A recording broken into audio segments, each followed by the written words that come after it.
Hello दोस्तों, तो ये कहानी है एक ऐसे यूनिवर्स की जहां इंसानों और डीमंस के दरमियान हजारों साल से जंग चलती आ रही है। पर जैसा कि हम जानते हैं कि डीमंस की स्ट्रेंथ इंसानों से ज्यादा होती है, इसलिए इंसानों का हारना इस जंग में तय था। ये कहानी है हमारे हीरो ज़ू यिंग की, जो कोई मसीहा नहीं बनना चाहता था। उसे बस ताकत की तलाश थी ताकि वो अपनी फैमिली की हिफाजत कर सके। लेकिन शायद उसकी किस्मत में ही महान बनना लिखा था, क्योंकि वो अकेले ही इंसानियत को बचाने के लिए डीमन किंग के खिलाफ खड़ा हो जाता है। ज़ू यिंग की इस जर्नी को शुरू करने से पहले मैं आप लोगों को बताना चाहता हूँ कि इसका सीजन 1 थोड़ा सा स्लो लग सकता है, क्योंकि शुरू में कैरेक्टर बिल्डिंग और इस कहानी के बारे में आप लोगों को समझाया जाएगा, जबकि इसी वीडियो के बीच तक आते आते मैं आप लोगों को यकीन दिलाता हूँ कि आप लोगों को ये सीरीज बहुत ही ज्यादा पसंद आएगी। इसलिए मैं पर्सनली आप लोगों को रेकमेंड करूंगा कि अगर हो सके तो इस पहली वीडियो को एटलीस्ट 20 मिनट तक आप लोग जरूर देखना। उसके बाद आप लोग इस वीडियो को आगे तक देखने के लिए खुद ही मजबूर हो जाओगे। अब चलो इस एडवेंचर कल्टिवेशन जर्नी को शुरू करते हैं। तो इस कहानी की शुरुआत हुई एक ठंडी शाम से, जहां पर हम देखते हैं कि एक अनजान वॉरियर ने स्नो ईगल टेरिटरी पर हमला कर दिया था,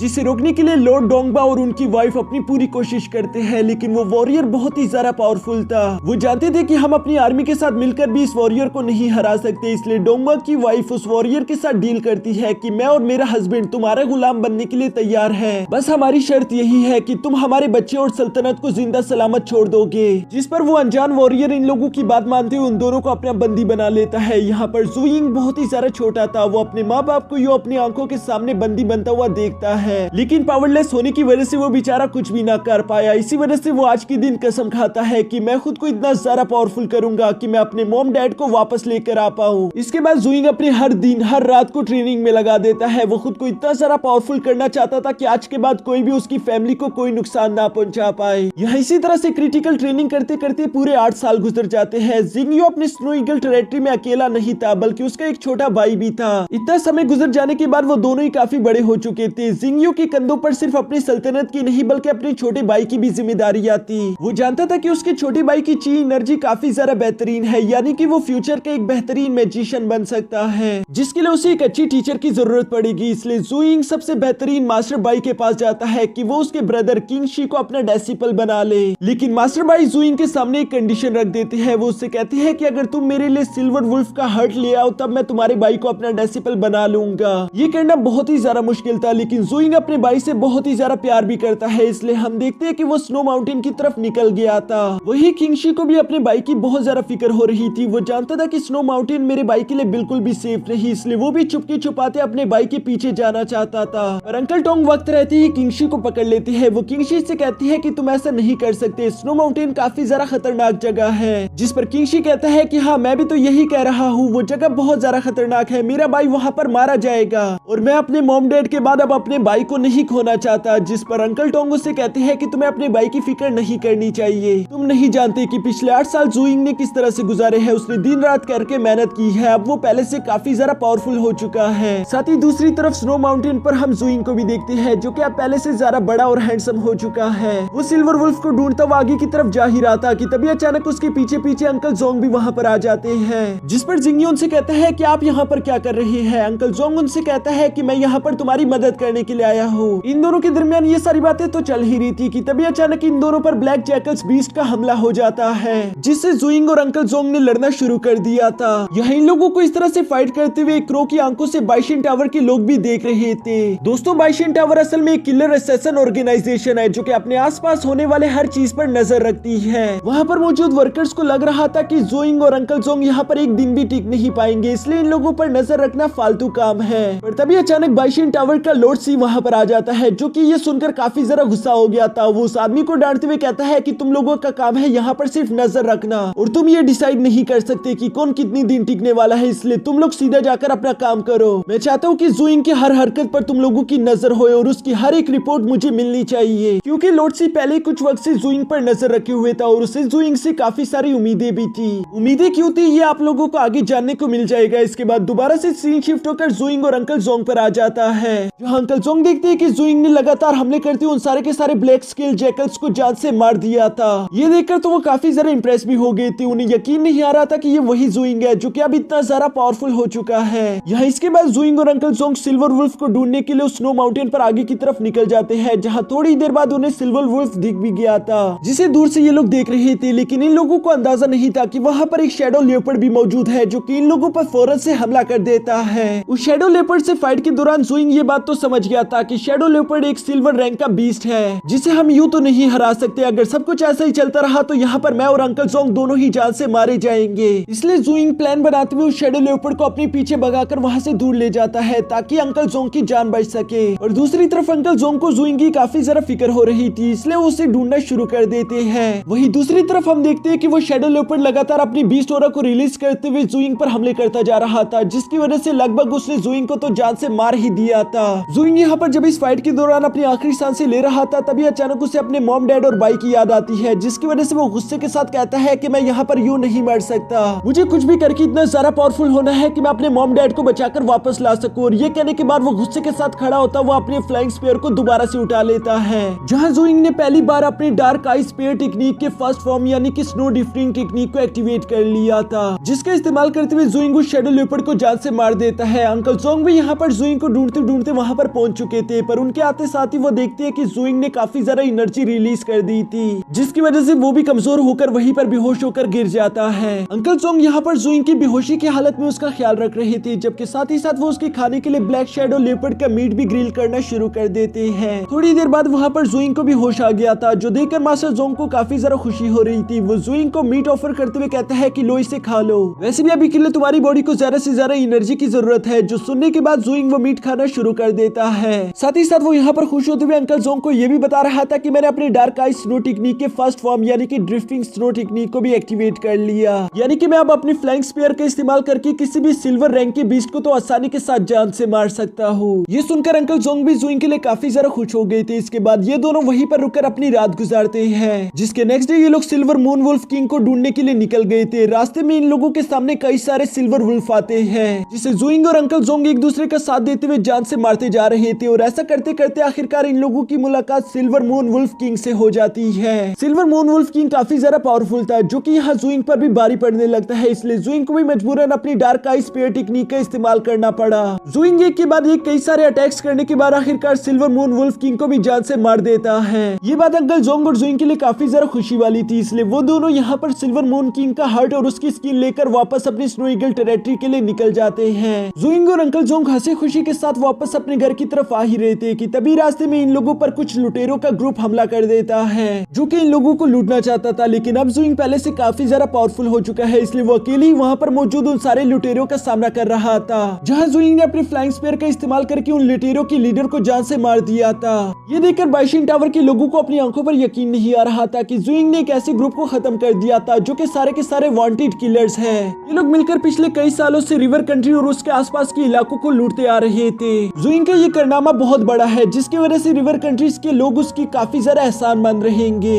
वहीं दूसरी तरफ हम देखते हैं कि जुइंग और अंकल जोंग ने उन लुटेरों को हराने के बाद उनके ठिकाने का भी पता लगा लिया था, जहाँ पर इन लोगों को काफी सामान देखने को मिलता है। जुइंग उस सामान को लेने के बाद वहाँ पर मौजूद बाकी के छोटे चोरों को आजाद कर देता है, लेकिन तभी अचानक हम देखते हैं कि वहाँ पर मौजूद टाइम रुक गया था। सारी चीजें बिल्कुल फ्रीज हो चुकी थी, जबकि जमीन में से बहुत सारी रेड आंखें सिर्फ जुइंग को ही देख रही थी। ये देखकर जुइंग काफी ज्यादा घबरा गया था। वो हर चीज के नॉर्मल होते साथ ही वहाँ से अंकल जोंग को लेकर हड़बड़ी के साथ निकल जाता है। उन दोनों के वहाँ से यूं जाते हुए उस माउंटेन से एक सुप्रीम बीइंग भी बाहर निकल कर आ गया था, जो कि जुइंग को देखकर कहता है कि मुझे यकीन नहीं आता कि इस लड़के ने मेरी प्रेजेंस को फील कर लिया। ये तो बहुत ही ज्यादा इंटरेस्टिंग है। मुझे लगता है कि अब मुझे यहाँ से निकलकर इस लड़के पर नजर रखनी चाहिए। जुइंग वहाँ पर होने वाली सारी की सारी बातें मास्टर जोंग की भी बताता है, लेकिन मास्टर जोंग को कुछ भी समझ नहीं आ रहा था कि आखिर जुइंग के साथ वहाँ पर क्या हुआ। इसके बाद जुइंग और अंकल जोंग के वापस घर आने से पहले वहाँ पर एक और आदमी मिस्टर वोंग भी अपनी बेटी को लेकर आ चुका था। दोस्तों, मिस्टर वोंग के बारे में ये आप लोगों को बता देना चाहता हूँ कि वो जुइंग के फादर के काफी अच्छे दोस्त हुआ करते थे,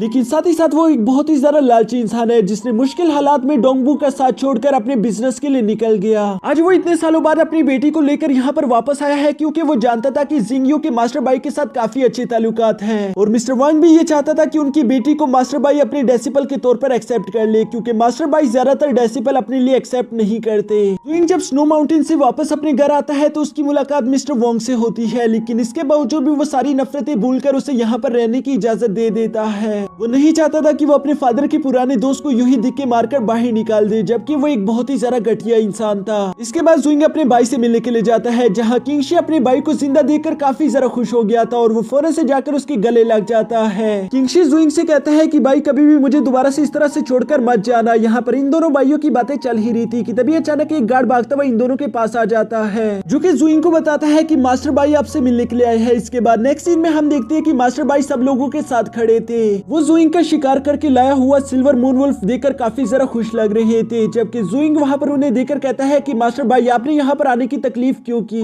मास्टर भाई कहते हैं कि नहीं ऐसी कोई बात नहीं, वैसे भी मैं तुमसे मिलना चाहता था क्योंकि मैंने तुम्हारे बारे में काफी कुछ सुन रखा है और आज मैंने तुम्हें अपनी आंखों से देख भी लिया। वाकई में बिल्कुल एक बेहतरीन वॉरियर हो अपने फादर की तरह। यहाँ पर मास्टर भाई जुइंग की काफी ज्यादा तारीफें कर रहे थे। साथ ही साथ वो यहाँ पर बातों ही बातों में जुइंग से रिक्वेस्ट करते हुए कहती है कि क्या मैं स्नो ईगल टेरिटरी में अपनी एकेडमी बना सकता हूँ, जहाँ एक तो मैं तुम लोगों के करीब रह पाऊंगा और साथ ही साथ मैं अपने डिसिपल को भी ट्रेन कर पाऊंगा। ये सुनकर जुइंग और वहाँ पर मौजूद सारे के सारे लोग ही काफी जरा हैरान थे कि मास्टर भाई इतने अच्छे इलाकों को छोड़कर इस ठंडे इलाके में रहने की जिद क्यों कर रहे हैं। लेकिन जुइंग मास्टर भाई के हुक्म को नहीं टाल सकता था, इसलिए वो मुस्कुराते हुए उनकी इस रिक्वेस्ट को एक्सेप्ट कर लेता है। जिस पर हम देखते हैं कि मास्टर भाई अपनी एकेडमी को टेलीपोर्ट करके यहाँ जुइंग के पैलेस के सामने ले आए थे, जहाँ पर वो अपनी डिसिपल्स को ट्रेनिंग करवा सकते हैं। ये देखकर जुइंग का छोटा भाई किंगशी और मिस्टर वोंग की बेटी यूवी भी वहाँ पर आ गई थी, जिसे देखकर जुइंग को याद आता है कि मिस्टर वोंग ने बंद कमरे में जुइंग से गिड़गिड़ाकर रिक्वेस्ट की थी कि वो प्लीज उसकी बेटी के लिए भी मास्टर भाई से बात करे। उसकी बेटी एक बहुत ही ज्यादा काबिल इंसान है। दूसरी तरफ जुइंग को भी यूवी का कैरेक्टर अच्छा लगता था क्योंकि वो किंगशी का बहुत ज्यादा ख्याल रखती थी, इसलिए वो मास्टर भाई से उसके लिए रिक्वेस्ट करता है कि वो उसे भी अपना डिसिपल बना ले। मास्टर भाई जुइंग की बात मानते हुए उन दोनों को ट्रेनिंग करवाना शुरू करा देते हैं। इसके बाद नेक्स्ट डे हम देखते हैं कि बाइशन टावर का लॉर्ड सी वहाँ जुइंग के साथ मिलने के लिए आया हुआ था। ये देखकर स्नो ईगल फैमिली के सारे लोग काफी ज्यादा हैरान थे क्योंकि वो नहीं जानती थी कि आखिर बाइशन टावर जैसे इतने बड़े असैसिन ग्रुप के लीडर लॉर्ड सी यहाँ पर क्या कर रहे हैं। पर असल में लॉर्ड सी यहाँ पर जुइंग की काबिलियत देखकर आया हुआ था, इसलिए वो उसे एक ब्लैक ऑर्डर सील दे देता है। यानी कि लॉर्ड सी चाहता था कि जुइंग उसका एक असैसिन बन जाए जो कि बाइशन टावर के लिए काम करेगा। साथ ही साथ लॉर्ड सी यहाँ पर जुइंग को 2 लिस्ट देता है, जिसमें से पहले लिस्ट पर बाइशन टावर के लोगों का नाम लिखा हुआ था। वो जुइंग को बताती है कि हमारा बाइशन टावर आसपास के इलाकों में होने वाली हर चीज पर नजर रखता है। इसी तरह से हमारा बाइशन टावर तुम्हें कुछ मिशंस देगा जिन्हें तुम पूरा करके कुछ पॉइंट्स कमा सकते हो। ये पॉइंट्स कोई नॉर्मल पॉइंट्स नहीं होंगे, बल्कि ये तुम्हारी ताकत को दर्शाते हैं। साथ ही साथ तुम इन पॉइंट्स का इस्तेमाल करके कुछ भी मांग सकते हो, इवन के अपने मॉम डैड को भी।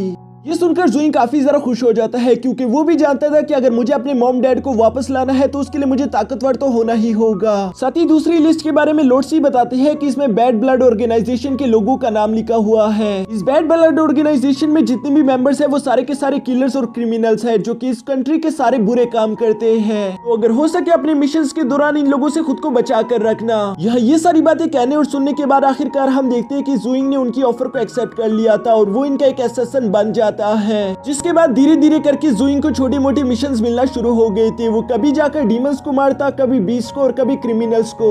इसी तरह करते करते काफी ज्यादा दिन हो जाते हैं, जिसके बाद एक दिन हमारे लॉर्ड सी का एक लेटर जुइंग के पास आता है जिसमें लिखा हुआ था कि जुइंग तुम्हारे मॉम डैड को बुरी तरीके से टॉर्चर किया जा रहा है। ये पढ़ने के बाद तो जुइंग को काफी ज्यादा गुस्सा आ गया था और वो सीधा लॉर्ड सी के पास चला जाता है, जहाँ वो उनसे डिमांड करता है कि मैं अपने मॉम डैड को बचाना चाहता हूँ। लेकिन लॉर्ड सी कहती है कि फिलहाल के लिए तो ये बिल्कुल इम्पॉसिबल है क्योंकि तुम एक मीटियोर नाइट हो। तुम्हारी पावर इतनी ज्यादा नहीं कि तुम उन सब लोगों के खिलाफ अकेले खड़े हो सको, इवन कि मैं भी उन लोगों के सामने कुछ नहीं कर सकता। और अगर तुम चाहो तो मैं उन लोगों पर होने वाला टॉर्चर खत्म करवा सकता हूँ, जिसके लिए तुम्हें एक बहुत ही ज्यादा खतरनाक मिशन करना होगा। ये सुनकर जुइंग फौरन उस मिशन के लिए हाँ कर देता है, जिस पर लॉर्ड सी उसे बताती है कि ये मिशन कोई आम मिशन नहीं होगा। तुम्हें इस माउंटेन फॉरेस्ट की तरफ जाना होगा, जहाँ पर तुम्हें कुछ मामूली से लुटेरों को जान से मारना है ताकि तुम उनसे ली फैमिली के प्रिंस का सर लेकर आ सको। ये सुनकर जुइंग काफी ज्यादा हैरान होते हुए कहता है कि ये तो बहुत ही ज्यादा आसान है, भला कुछ लुटेरों को मारने में क्या मुश्किल होगा और मुझे ली फैमिली के प्रिंस का सर ही क्यों लाना है।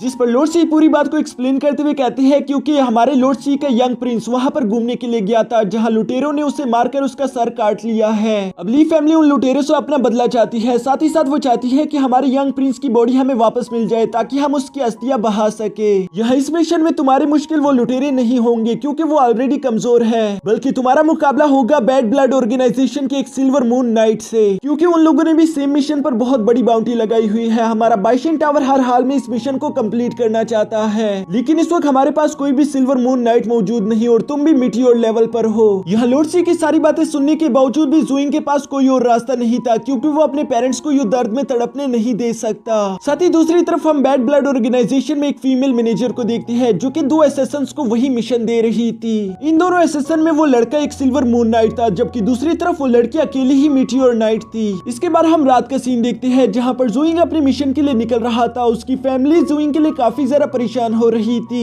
इवन कि यहाँ पर मिस यूवी को भी ज़ूइंग की काफी ज्यादा फिक्र हो रही थी। ऐसा लगता है जैसे कि वो ज़ूइंग में इंटरेस्ट लेने लगी है। वो ज़ूइंग को एक नेकलेस देते हुए कहती है कि ये तुम्हें हर तरह की डार्क मैजिक से बचाएगा। साथ ही साथ वो उसे अपना ख्याल रखने के लिए कह रही थी। ज़ूइंग यहाँ पर अपनी फैमिली को अलविदा करके मिशन को पूरा करने के लिए रवाना हो जाता है, जिसके बाद नेक्स्ट सीन हमें उसे माउंटेन फॉरेस्ट का दिखाया जाता है, जहाँ बैड ऑर्गेनाइजेशन का मिस्टर वान और उसके असिस्टेंट एक आदमी को पकड़कर टॉर्चर कर रही थी। वो उसे टॉर्चर करते हुए पूछते हैं कि बताओ ली फैमिली के वो प्रिंस कहाँ पर है, जिस पर वो आदमी बताता है कि ली फैमिली का वो प्रिंस तो टुकड़ों में है, जहाँ उसके सर को एक बॉक्स में रखा गया था, लेकिन मैं नहीं जानता कि वो बॉक्स कहाँ पर है, प्लीज मुझे छोड़ दो। ये सुनकर मिस्टर वान अपने एक ही झटके में उस आदमी को जान से मार देता है, क्योंकि वो अब इनके किसी काम का नहीं था। थोड़ी देर बाद वहाँ पर ज़ूइंग भी आ गया था, जो कि उस जंगल में पड़ी हुई लाशों को देखकर समझ गया था कि बैड ब्लड ऑर्गेनाइजेशन के असैसिन्स भी यहीं पर मौजूद है। इसलिए वो उन लोगों की नजर में न आते हुए यूं ही चुपके छुपाते हुए अपनी इन्वेस्टिगेशन की मदद से उस बॉक्स को ढूंढना शुरू कर देता है, जहाँ कुछ देर की मेहनत के बाद आखिरकार ज़ूइंग को उस बॉक्स के बारे में पता चल चुका था। लेकिन इससे पहले कि ज़ूइंग उस बॉक्स को लेकर वहाँ से जा पाता, तब ये अचानक वहाँ पर मिस्टर वान और उसके असिस्टेंट भी पहुंच गई थी, जो कि ज़ूइंग से कह रही थी कि वो बॉक्स हमारा है। लेकिन ज़ूइंग अपने मॉम डैड को बचाने के लिए उस बॉक्स को लेकर वहाँ से भागने की कोशिश करने वाला था, जिस पर मिस्टर वान की असिस्टेंट फौरन से ज़ूइंग पर हमला करना शुरू कर देती है। और इन लगातार हमलों की वजह से हम देखते हैं कि ज़ूइंग यहाँ पर बुरी तरीके से जख्मी हो जाता है। यहाँ ये फाइट सारी की सारी वन साइडेड थी, क्योंकि ज़ूइंग तो उन लोगों का मुकाबला करने की किसी भी पोजीशन में नहीं था, और उसे पहली दफा एहसास होता है कि मीटियोर नाइट और सिल्वर मून नाइट की पावर्स लेवल में कितना बड़ा डिफरेंस है। हालांकि वो अभी तक अपने मीटियोर लेवल के सारी टेक्निक्स को भी अच्छे से सीख नहीं पाया था। यहाँ पर उस बॉक्स को लेकर यूं ही बचते बचाते आखिरकार हम देखते हैं कि ज़ूइंग एक खाई के पास पहुंच चुका था, जहाँ पर वो असिस्टेंट ज़ूइंग को देखकर कहती है कि बस बहुत हो गया,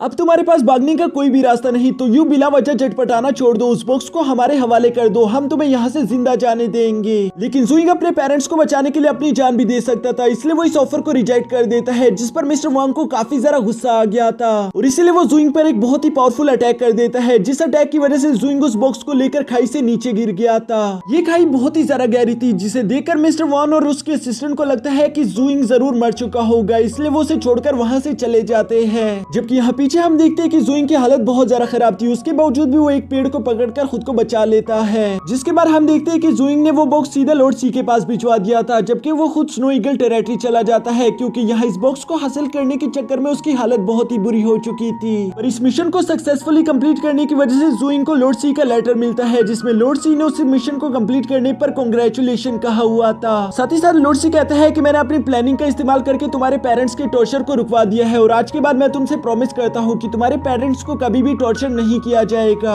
यहाँ इन सब चीजों की वजह से अब ज़ूइंग भी काफी ज्यादा थक चुका था, इसलिए वो सीधा मास्टर टोंग और मास्टर जोंग के पास जाता है, जहाँ वो उनसे सवाल करता है कि आपने मुझसे वादा किया था कि जब मैं अपने मीटियोर लेवल को अच्छे से सीख लूंगा तब मुझे आप बताओगे कि मेरे पेरेंट्स के साथ असल में क्या हुआ था और वो लोग क्यों बंदी बना लिए गए। मैंने मीटियोर लेवल को अच्छे से कंप्लीट कर लिया, अब आप लोगों को मुझे बताना ही होगा। जिस पर मास्टर जोंग उसे बताना शुरू कर देते हैं कि तुम्हारे मॉम डैड को इस वक्त मो यांग क्लैन ने अपना बंदी बनाया हुआ है, जो कि इस पूरे कॉन्टिनेंट का सबसे ज्यादा स्ट्रॉन्गेस्ट क्लैन है। ये कहानी आज से लगभग 20 साल पहले शुरू हुई, जहाँ पर तुम्हारी मदर मो यांग यू मिस्टर टोंग के साथ अपने क्लैन को छोड़कर भाग गई थी। रास्ते में स्नो ईगल टेरिटरी में कुछ बीस्ट वुल्फ्स ने उन दोनों पर हमला कर दिया था, जिसकी वजह से वो दोनों काफी ज्यादा कमजोर पड़ गए थे। यहाँ इससे पहले कि वो वुल्फ तुम्हारे मदर और मास्टर टोंग को जान से मार पाती, वहाँ पर तुम्हारी फादर की एंट्री हुई, जो कि स्नो ईगल टेरिटरी के किंग थे। उन्होंने मो यांग यू की जान बचा ली थी, जिसकी वजह से मो यांग यू उनसे काफी ज्यादा इंप्रेस हो जाती है।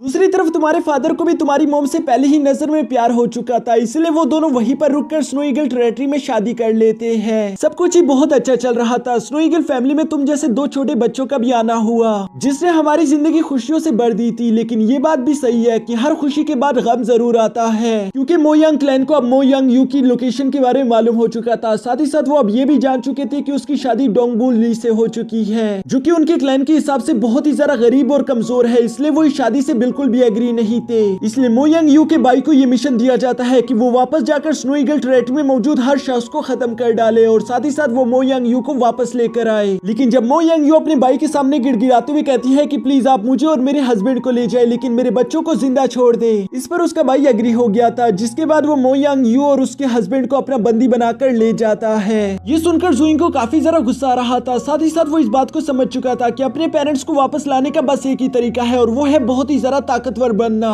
मुझे इतना ताकतवर बनना होगा कि पूरा मो यांग क्लैन भी मेरे अकेले के खिलाफ टिक ना पाए। इस सारी बातों के बाद जुइंग अब बाइशन टावर की मिशंस पहले से भी ज्यादा स्पीड के साथ पूरे कर रहा था, जहां उसे डिफरेंट मिशंस पूरे करने को मिलते हैं और इसी तरह करते करते उसे 6 साल गुजर गए थे, जहां इतने सारे बैटल्स ग्राउंड में फाइट करने की वजह से अब वो पहले से ज्यादा पावरफुल हो चुका था और इसी वजह से वो ब्रेक थ्रू करके अपने सिल्वर मून लेवल पर पहुंच जाता है। यह सिल्वर मून नाइट बनने के बाद लॉर्ड सी एक दिन जुइंग को अपने पास बुलाते हैं, जहां वो जुइंग को एक ब्रोंज मिशन के बारे में बताते हैं, जिसमें जुइंग को 4 सिल्वर मून रैंक वॉरियर या फिर उससे अबव वॉरियर के साथ मिलकर लुवो कैसल की तरफ जाना होगा, क्योंकि लॉर्ड सी को इन्फॉर्मेशन मिली थी कि लुवो कैसल के लॉर्ड ने डीमंस के साथ हाथ मिला लिया और वो अब उनका साथ दे रहे हैं, जो कि हम इंसानियत के लिए बहुत ही ज्यादा खतरनाक होगा। साथ ही साथ वो जुइंग से कहती है कि अगर तुमने ये मिशन कर लिया तो तुम्हें बहुत सारे पॉइंट्स मिलेंगे, जिस पर जुइंग उनकी बात मानते हुए बाकी वॉरियर्स के साथ फ्लाइंग बोर्ड्स को लेकर लुवो कैसल की तरफ निकल जाते हैं। यह रास्ते में जुइंग देखते हैं कि उसके साथ तो सिर्फ 3 ही वॉरियर मौजूद है, जबकि लॉर्ड सी ने कहा था कि तुम्हारे साथ 4 वॉरियर्स होंगे।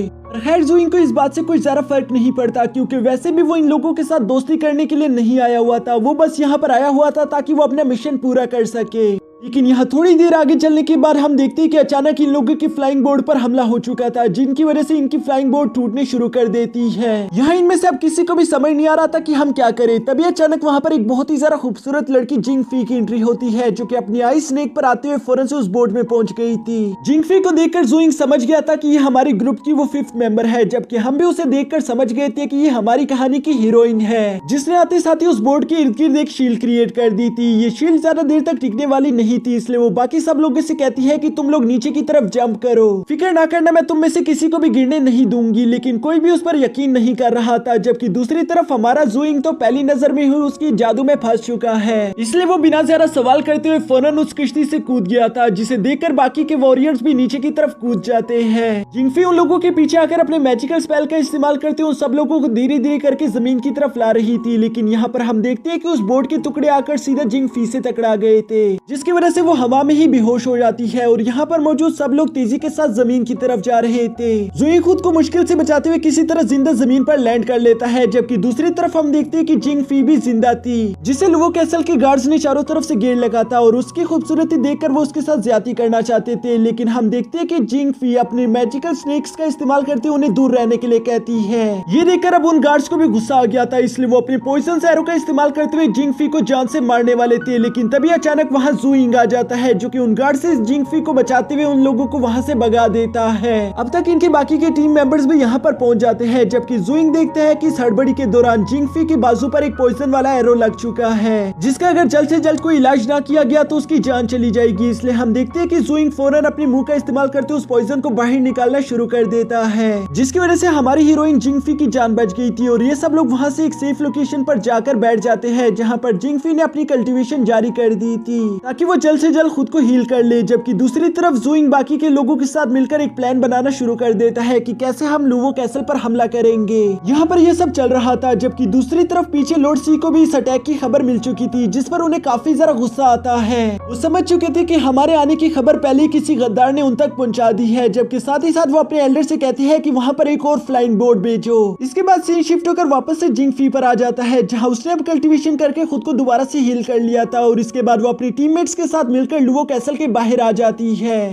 जहाँ ये लोग जानते थे कि अब हमारे पास फाइट करने के अलावा कोई रास्ता नहीं। इसलिए जिंग फी अपने 2 मैजिकल आइस स्नेक्स का इस्तेमाल करती है, जिन्होंने वहाँ पर मौजूद कैसल की दीवारों को तोड़ दिया था। जुइंग भी अपने साथियों के साथ मिलकर वहाँ पर मौजूद सारे गार्ड्स को मारना शुरू कर देता है, जो करने के बाद ये सब लोग सक्सेसफुली उस कैसल के अंदर आ चुके थे। लेकिन अब यहाँ इस कैसल के अंदर बहुत ही ज्यादा सन्नाटा था। जुइंग इतनी सारा खामोशी को देखकर थोड़ा सा परेशान हो जाता है, जबकि दूसरी तरफ हम लुवो कैसल के लॉर्ड को देखते हैं, जो कि अपने 3 सेनापतियों से कह रहा था कि अब आगे का काम तुम्हारा है, तुम्हें कुछ भी करके उन सब लोगों को जान से मारना होगा। ये करने के लिए वो लॉर्ड उन तीनों सेनापतियों को 3 मेडिकल डिमोनिक पिल्स देता है, जिनकी वजह से उनकी ताकत तो कई गुना बढ़ जाएगी। लेकिन इन मेडिकल पिल्स के कुछ साइड इफेक्ट भी है, जिनकी वजह से उन असैसिन्स की जान भी जा सकती है, लेकिन ये बात वो लॉर्ड उन्हें नहीं बताता। इसके बाद हम देखते हैं कि उन तीनों सेनापति ने ज़ुइंग और उसके दोस्तों को यहाँ आने से पहले ही पूरे कैसल में चारों तरफ ट्रैप्स बिछा कर रखे हुए थे, ताकि वो इनका इस्तेमाल करके ज़ुइंग और उनके दोस्तों को जान से मार सके। यहाँ पर हम देखते हैं कि ये पहला ट्रैप सी फैमिली के यंग मास्टर की वजह से एक्टिवेट हो जाता है, जिसको बचाने के लिए उसका सर्वेंट टोंग लाओ बीच में आ गया था और यहाँ ये सारे थंडर अटैक टोंग लाओ पर गिरना शुरू कर देते हैं, जिससे वो अपने ऊपर शील्ड बनाकर खुद को प्रोटेक्ट कर रहा था। लेकिन ये शील्ड ज्यादा देर तक टिकने वाली नहीं थी।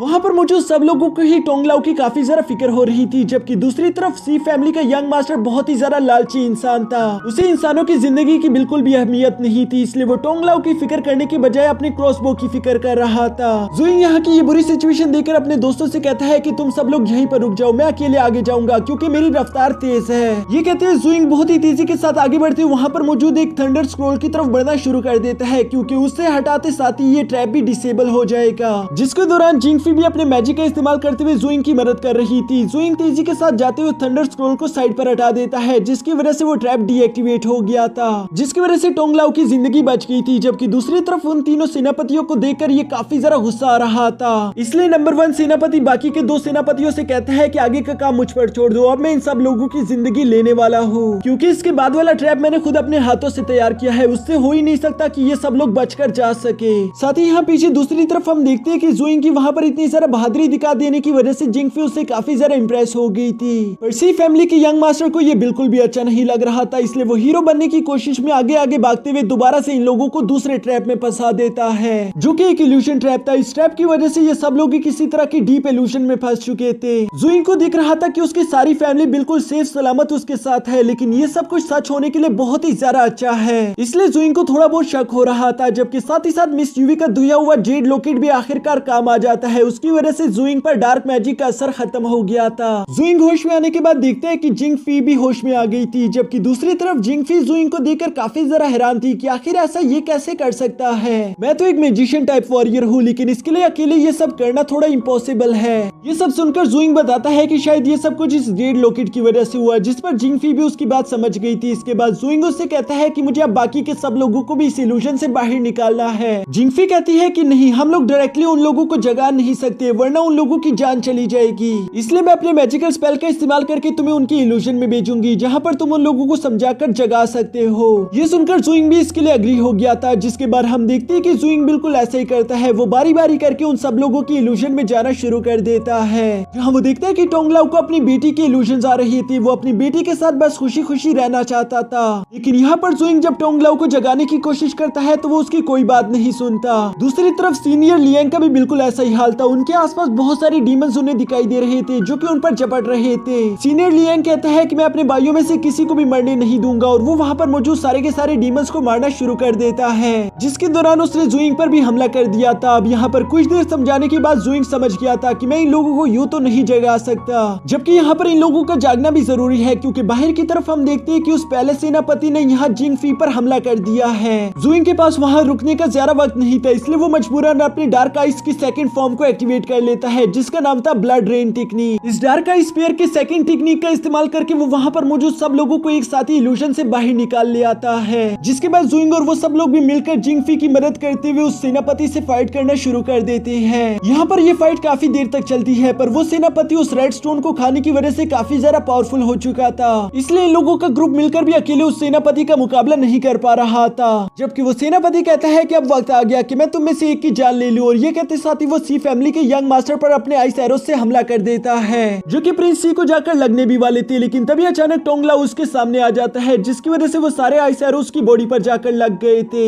ये देखकर सीनियर लियांग, जिंगफी और ज़ुइंग को काफी ज्यादा गुस्सा आ गया था, इसलिए वो इस गुस्से के साथ सेनापति पर पहले से भी ज्यादा खतरनाक हमले करना शुरू कर देते हैं, जिसके सामने वो टिक नहीं पा रहा था, और इसलिए वो फौरन यहाँ से अपनी जान बचाते हुए निकल लेता है। जिसके जाने के बाद जिंगफी टोंग लाओ को अपनी हीलिंग स्पेल का इस्तेमाल करते हुए हील करने की कोशिश कर रही थी, और टोंग लाओ उससे कहता है कि ऐसा मत करो क्योंकि तुम्हारी एनर्जी मुझ पर जाया हो रही है, वैसे भी मैं जानता हूँ कि मैं यहाँ पर जिंदा नहीं बच पाऊंगा। जिंगफी, ज़ुइंग और सीनियर लियांग को उसके लिए काफी ज्यादा बुरा लग रहा था, जबकि सी फैमिली का प्रिंस अभी भी कह रहा था कि छोड़ो इसको, रहने दो, जिंगफी तुम बस मुझे हील करो, वैसे भी टोंगलाओ हमारा एक मामूली सा गुलाम है। ये सुनकर सीनियर लियांग को काफी ज्यादा गुस्सा आ गया था कि यह एहसान फरामोश इस तरह की बातें कैसे कर सकता है।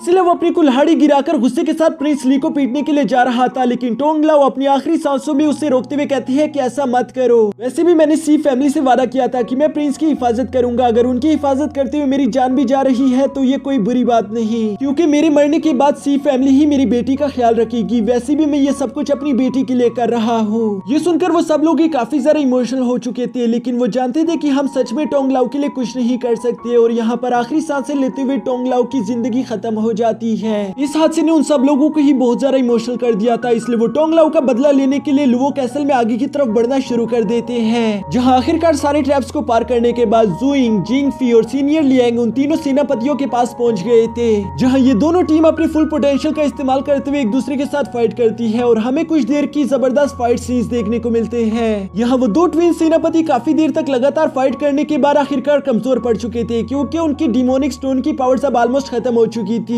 इसलिए वो इनके हाथों बेरहमी से मारे जाते हैं। जबकि दूसरी तरफ वो लास्ट सेनापति जुइंग के साथ फाइट कर रहा था, जिसमें जुइंग उस पर भारी पड़ने लगता है, क्योंकि अब तक जुइंग ने अपनी डार्क आई स्पेयर की सेकंड फॉर्म को भी एक्टिवेट कर लिया था, जिसकी वजह से जुइंग की ताकत पहले से कई गुना ज्यादा बढ़ चुकी है। पर इससे पहले कि यहाँ जुइंग उस आखिरी सेनापति को जान से मार पाता, तभी प्रिंस सी वहाँ पर भागता हुआ आ जाता है, जो कि क्रेडिट लेने के चक्कर में उससे फाइट करने वाला था, जो देखकर वो लास्ट सेनापति से अपने लिए अपॉर्चुनिटी समझता है। इसलिए हम देखते हैं कि उसने प्रिंस सी को अपना बंदी बना लिया था और वो जुइंग से कहता है कि मुझसे दूर रहो, अगर तुम मेरे पास आए तो मैं इसे जान से मार दूंगा। ये कहते हुए वो वहाँ से भागना चाहता था, लेकिन जुइंग अब इस बार प्रिंस सी की फिक्र नहीं कर रहा था। वो सेनापति से कहता है कि अगर तुम चाहो तो उसे जान से मार सकते हो, मुझे उसकी जरा सी भी परवाह नहीं। ये कहते हुए वो फौरन से आगे बढ़ते हुए उस लास्ट सेनापति पर हमला कर देता है, जिससे वो सेनापति अब बहुत ही बुरी तरीके से घायल हो गया था। लेकिन इससे पहले कि जुइंग उसे खुद अपने हाथों से मार देता, तभी उसके पीछे बड़े दरवाजे से एक डिमोनिक ऑरा निकलते हुए उस सेनापति की सोल को कैप्चर करके अंदर की तरफ ले जाती है, जो देखकर जुइंग और उसके बाकी के दोस्त भी काफी ज्यादा हैरान थे, क्योंकि उन्हें समझ नहीं आ रहा था कि आखिर वो डिमोनिक ऑरा किसका था। पर वो लोग जब उस बड़े दरवाजे को खोलकर अंदर आते हैं तो वो देखते हैं कि वहाँ पर लुवो कैसल का लॉर्ड है, जिसे जुइंग बहुत ही आसानी के साथ हराकर जान से मारने वाला था। लेकिन तभी अचानक वहाँ पर डीमन किंग का मैसेंजर आ जाता है, जिसने उस लॉर्ड की जान बचा ली थी। इस डीमन मैसेंजर का नाम था किंग फान, जिसे सीनियर लियांग शायद पहले से ही जानते थे, और वो जानते थे कि ये कितना ज्यादा पावरफुल है। इसलिए वो जुइंग और जिंगफी से कहते हैं कि तुम दोनों यहाँ से भाग जाओ, मैं अकेले ही इसके साथ फाइट करूंगा। और ये कहते हुए सीनियर लियांग आगे बढ़ते हुए किंग फान पर हमला करना शुरू कर देते हैं, जहाँ पर हम देखते हैं कि किंग फान तो वाकई में बहुत ही ज्यादा पावरफुल था, क्योंकि सीनियर लियांग अपने फुल पोटेंशियल का इस्तेमाल करने के बावजूद भी किंग फान को हरा नहीं पा रहे थे। पर ऐसा लग रहा था जैसे कि सीनियर लियांग की किंग फान से कोई पुरानी दुश्मनी है। वो किंग फान को याद भी कराता है कि तुमने मेरे भाइयों की जान ली थी, आज फिर से मैं एक बार तुम्हें वो सब करने नहीं दूंगा। जिस पर किंग फान को भी याद आ जाता है कि आज से कुछ सालों पहले जब किंग फान एक असैसिन हुआ करता था, तब उसने अकेले कैसल पर हमला कर दिया था और वहाँ पर मौजूद सारे के सारे नाइट्स को जान से मार दिया था, वो भी सिर्फ मजे के लिए। और ये सब करने के बाद उसने वहाँ पर मौजूद एक वॉरियर को जिंदा छोड़ दिया ताकि वो ये कहानी सब लोगों को बता सके। सीनियर लियांग उसी बात का गुस्सा लेकर यहाँ पर किंग फान के साथ फाइट करने की कोशिश करता है, जिस पर किंग फान उसे हराते हुए कहता है कि तुम मेरे सामने कुछ भी नहीं, मैं चाहता तो मैं तुम्हें उसी दिन जान से मार सकता था, तब तो मैं इतना पावरफुल भी नहीं था, अब तो मैं डीमन गॉड का मैसेंजर बन चुका हूँ, अब तुम ये सोच भी कैसे सकते हो कि तुम मुझे हरा सकते हो। ये कहते हुए किंग फान ने सीनियर लियांग को मारते मारते उसकी हालत बहुत ही ज्यादा खराब कर दी थी, जो देखकर जिंगफी और जुइंग एक दूसरे के साथ मिलकर किंग फान पर हमला करना शुरू कर देते हैं। यहाँ पर इन दोनों के कंबाइन अटैक्स के बावजूद भी किंग फान पर उसका कोई असर नहीं हो रहा था, पर जिंगफी और जुइंग हार नहीं मानते। वो दोनों अपनी पावर्स को मर्ज करके डीमन मैसेंजर पर हमला कर देते हैं, जिससे बचने के लिए डीमन मैसेंजर ने अपने चारों तरफ शील्ड्स क्रिएट कर ली थी। जिस मौके का फायदा उठाते हुए सीनियर लियांग ने भी डीमन मैसेंजर पर पीछे से हमला कर दिया था, पर वो इस अटैक से भी बच जाता है, जिस पर डीमन मैसेंजर अब गुस्से से इन सब लोगों को पीटना शुरू कर देते हैं। सीनियर लियांग समझ गया था कि हम तीनों मिलकर भी इसे नहीं हरा सकते, इसलिए वो जुइंग और जिंगफी को अलविदा करते हुए वहां से भागने के लिए कहता है, जबकि खुद उसने सेल्फ डिस्ट्रक्शन टेक्निक को एक्टिवेट कर लिया था, जिसकी मदद से वहां पर उसने एक बहुत बड़ा ब्लास्ट कर दिया था। और उसकी उम्मीद यही थी कि यहाँ पर मैं और ये डीमन मैसेंजर दोनों जान से मारे जाएंगे, पर अफसोस ऐसा होता नहीं। बेशक सीनियर लियांग जान से मारे गए थे, लेकिन दूसरी तरफ डीमन मैसेंजर घायल होने के बाद जिंदा बच गया था। ये सब कुछ उसकी डिमोनिक आर्मर की वजह से हुआ, पर अब वो टूट चुका है, जबकि इसी वजह से डीमन मैसेंजर को काफी ज्यादा गुस्सा आ रहा था। वो अब बहुत ही ज्यादा तेजी के साथ मूव करते हुए सीधा जुइंग को उसके हर्ट से पकड़ लेता है, जहां वो उसे प्रेस करते हुए कह रहा था कि अब तुम मुझसे जिंदा नहीं बच सकते।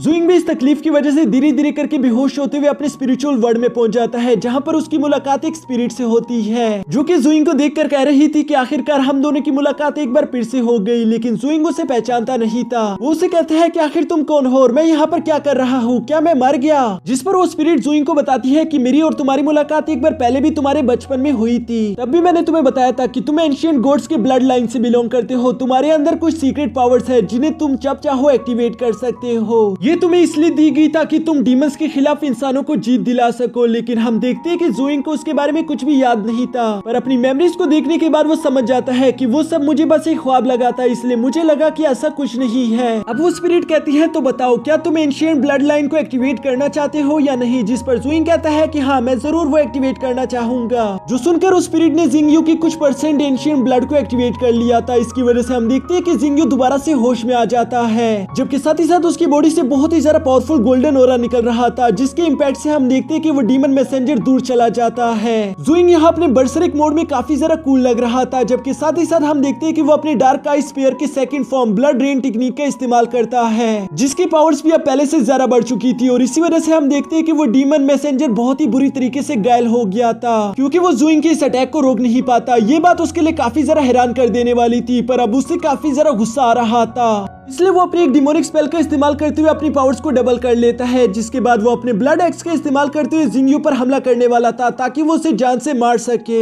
लेकिन अब जुइंग का मुकाबला करना उसकी बस की बात नहीं थी, क्योंकि हम देखते हैं कि जुइंग ने अपने एक ही हाथ का इस्तेमाल करते हुए उसके ब्लड एक्स को रोक दिया है। ये देखकर तो उस डीमन मैसेंजर की आंखें खुली की खुली रह गई थी। उसे यकीन नहीं आ रहा था कि आखिर एक टीनेजर सिर्फ अपने एक ही हाथ का इस्तेमाल करके मेरे इतने पावरफुल अटैक को कैसे रोक सकता है। दूसरी तरफ जुइंग अब इस फाइट को खत्म करना चाहता था, इसलिए वो अपना फाइनल स्प्लैश अटैक लगाते हुए उस डीमन मैसेंजर को जान से मार देता है। पर मरने से पहले वो डीमन मैसेंजर डीमन गॉड की तरफ देखकर कह रहा था कि आप मेरी मौत का बदला जरूर लेना। डीमन मैसेंजर को इतनी बुरी मौत मरता हुआ देखकर लुवो कैसल का लॉर्ड भी घबरा गया था, इसलिए वो खुद की जान लेते हुए कहता है कि मैं तुम लोगों के हाथ से नहीं मरना चाहता। और साथ ही साथ उसने वहां पर एक स्पेल कास्ट कर दिया था, जिसकी वजह से वो कैसल धीरे धीरे करके गिरना शुरू कर देता है। जो देखकर जुइंग जिंगफी से कहता है कि चलो मेरे साथ आओ, हमें जल्द से जल्द यहाँ से निकलना होगा। प्रिंस भी इन लोगों के पीछे भागते भागते खुद की जान बचाने की कोशिश कर रहा था, जबकि जुइंग आगे की तरफ जाते हुए रास्ता साफ करता है। यहाँ ऊपर से बहुत बड़ी बड़ी चट्टानें इन लोगों पर गिर रही थी, जिससे जिंगफी खुद अपने मैजिक का इस्तेमाल करते खुद को बचाने की कोशिश करती है। प्रिंस यहाँ पर जिंगफी को धक्का देकर खुद को बचाने की कोशिश करता है, पर उसकी किस्मत बहुत ही ज्यादा खराब थी, क्योंकि इस बार गिरने वाली चट्टान बहुत ही ज्यादा भारी थी, जिसके सामने जिंगफी की आई शील्ड काम नहीं कर पाती और प्रिंस भी यहाँ पर जान से मारा जाता है। दूसरी तरफ जुइंग यहाँ पर जिंगफी की जान बचाकर आखिरकार उसे कैसल से बाहर निकाल लाता है, जहाँ पर एक फ्लाइंग बोट उनका पहले से इंतजार कर रही थी। वो बोट में जाने के बाद उन्हें वहाँ की सारी सिचुएशन बता देते हैं और ये भी बता देते हैं कि वहाँ पर हम दोनों के अलावा कोई भी जिंदा नहीं बच पाया। वाइशिन टावर के वो बंदे लॉर्ड सी तक भी ये सारी की सारी बातें पहुंचा देते हैं, जहां लॉर्ड सी को जब जानने को मिलता है कि जुइंग ने एंशिएंट ब्लड को एक्टिवेट कर लिया, वो तो पूरी तरीके से चौंक चुके थे। साथ ही साथ वो मुस्कुराते हुए कहते हैं कि मुझे हमेशा से ही मालूम था कि इस लड़के में कुछ ना कुछ तो खास है। इसके बाद सीन शिफ्ट कर वापस से जुइंग और जिंगफी पर आ जाता है, जो कि फ्लाइंग बोर्ड का इस्तेमाल करते हुए वापस घर की तरफ आ रहे हैं। रास्ते में जुइंग अभी भी खुद को इन सब का जिम्मेदार कह रहा था। वो कहता है कि अगर मैंने पहले ही एंशिएंट ब्लड एक्टिवेट कर लिया होता तो वहाँ पर मौजूद हमारे दोस्त मारे ना जाते। लेकिन जिंगफी उसे कहती है कि ऐसा मत कहो, तुम्हारी इसमें कोई गलती नहीं थी। वैसे भी अगर तुम वहाँ पर ना होते तो शायद मैं जिंदा ना बच पाती और वहाँ पर मौजूद डीमंस का प्लान भी कामयाब हो जाता।